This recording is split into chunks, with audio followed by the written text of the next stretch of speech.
से आग्रह करके उनके फीस को भी हमने कम करवाने का प्रयास किया था। वो लोग बड़े लोग हैं, मेरी कोई उस पर यह नहीं है, लेकिन सदर अस्पताल और फलका के अस्पताल, पुठिया के अस्पताल, कोरहा के अस्पताल को मैं किसी भी प्राइवेट अस्पताल से ज़्यादा खूबसूरत और ज़्यादा अच्छा बनाने का प्रयास करूंगा। 6 महीने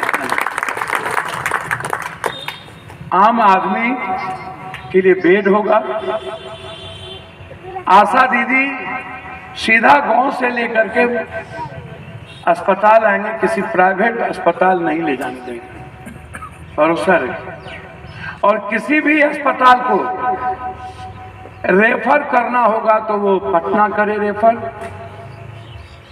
पीएमसीएच करे, डीएमसीएच करे, भागलपुर करे, किसी प्राइवेट हॉस्पिटल में रेफर करने हम सरकारी अस्पताल में रहने वाले डॉक्टर को नहीं देंगे।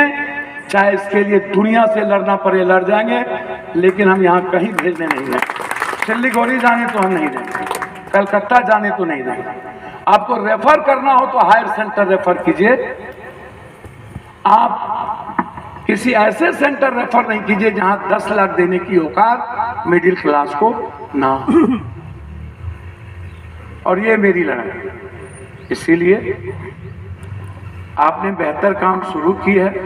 बुधवार को इनकी ओपीडी पूरी फ्री रहेगी, बृहस्पतिवार पूरा फ्री रहेगा। जो भी लोग आएंगे एक मिनिमम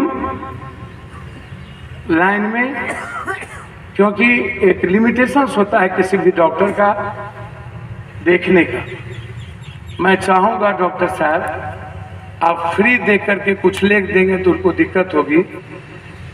यदि आप फ्री देखने के बाद एक जो मिनिमम जांच होता है, मैं अल्ट्रासाउंड, सीटी स्कैन, एमआरआई की बात नहीं कर रहा, एक्सरे और ब्लड सैंपल की जो कुछ मिनिमम जांच होती है, उस मिनिमम रिक्वायरमेंट को आप यदि खांसी, सर्दी, बुखार, वायरल, जिसके लिए बहुत बड़ी चीज की जरूरत नहीं है, इसको कोई रास्ता लगे आपको कुछ समय में, तो इसका प्रयास कीजिएगा ताकि लोगों का ट्रस्ट आपसे बढ़े।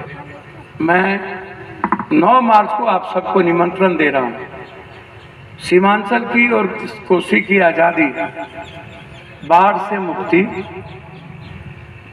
पूर्णिया कटिहार को औद्योगिक हायर सेंटर। आज आप अखबार पढ़ लीजिएगा मेरा 5 संकल्प। भ्रष्टाचार से मुक्ति 3 महीने के अंदर, या तो हम रहेंगे या तो दलाल और माफिया, 2 ही बात होगी, तीसरा कुछ नहीं।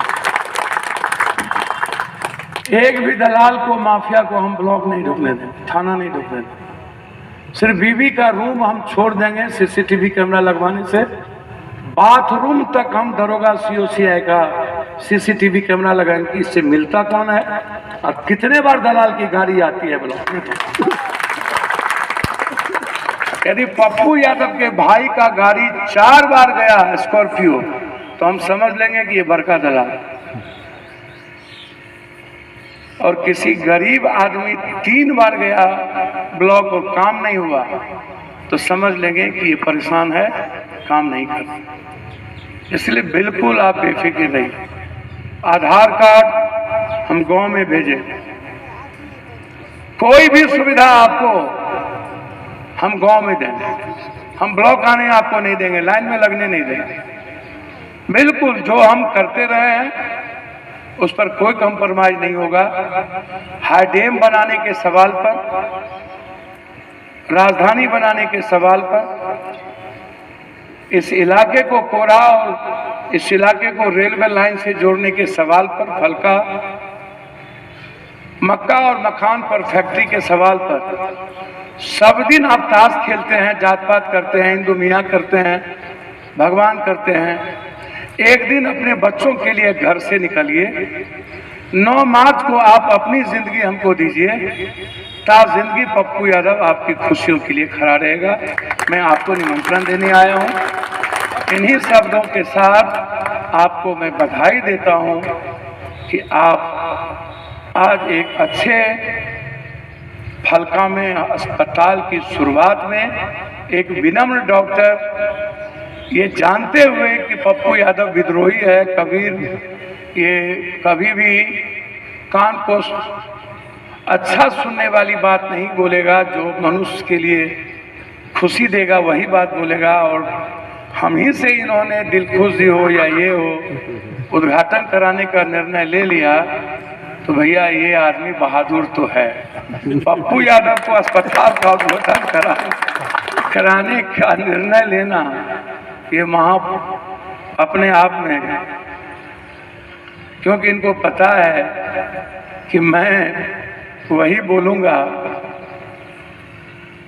जो सही है इस देश में। उसके बाद यदि इन्होंने लाया तो मैं इनको कई करोड़ थैंक्स देता हूँ कि मेरी खुशनसीबी है कि मैं इतने अच्छे लोगों का स्नेह, जनप्रतिनिधि का, मुखिया जी का, सबका आशीर्वाद लेने का मुझे मौका मिला। विशेष तौर पर अपने हमारे फलका के पत्रकार लोग आजकल कुछ अच्छा खबर नहीं दे रहे हैं। ठाकुर तो कल भी छपा सर आपका वहाँ, वो ठाकुर का मर्डर हुआ था तो कहाँ छपा? छपे सर, एकदम बढ़िया छपा। ये सब भी रिश्तेदार हैं हम लोग के, थोड़ा सा रिश्तेदारी में महंगा होता ही है। रिश्तेदारी इतने हल्के में मत समझ। गांव घर में कहावत नहीं है, दुल्हन धीरे धीरे चलिया है, भैंसुर गलिया है ससुर गलिया। बहुत सोच समझ कर हमको चलना पड़ता है, सब चीज़ काम आता है। इसीलिए आप सबको हृदय से मैं प्रणाम करता हूँ। पैर छू के इस अस्पताल को मैं शुभकामना देता हूँ कि आप एक अच्छे भविष्य और अच्छे फल का के स्वास्थ्य का ध्यान रखेंगे, आपसे कोई भूल ना हो। गरीब को जितना रियायत कर सकते हो करने का प्रयास कीजिएगा।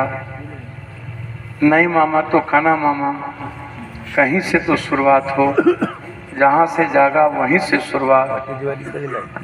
जो गरीबी रेखा के नीचे वाले लोग हैं उसको लगे कि मैं जो दे सकता हूँ उचित दे रहा हूँ, जबरदस्ती ना हो उसके साथ, इसका जरूर ख्याल रखें।